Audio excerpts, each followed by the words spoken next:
আমাদের কালের নায়কেরা বইতে আহমেদ শরীফকে নিয়ে সিরাজুল ইসলাম চৌধুরী কিছু স্মৃতিচারণ করেন।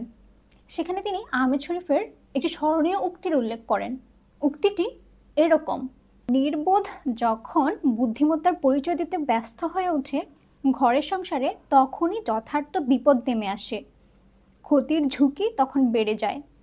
নির্বোধের কোনো স্বকীয় অভিজ্ঞতা থাকে না, পরের জ্ঞানে সে জ্ঞানী, পরের মুখে শোনা যুক্তি প্রয়োগে সে তার্কিক।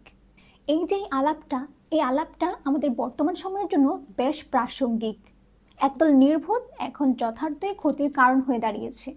তাদের নিজেদের পড়াশোনা বা স্বকীয় বুদ্ধির প্রয়োগ ও ব্যবহার প্রায় শূন্যের কোঠায়। তারা তাণ্ডব চালায় এবং তাণ্ডব চালিয়ে সেটাকে জাস্টিফাই করার চেষ্টা করে তাদের সামাজিক মাধ্যম গুরুদের মুখে শোনা অর্ধসত্য এবং ঘুরিয়ে পেঁচিয়ে ম্যানিপুলেটিভ ও উচ্চমার্গীয় শব্দচয়নে দেওয়া যুক্তি দিয়ে। এই যে মিসলিডিং এবং ম্যানিপুলেশন, আর আমাদের পড়াশোনা বা জানাশোনার চেষ্টা না করে রেডিমেড যুক্তি ধার করে চলা, এর সমাধান কি?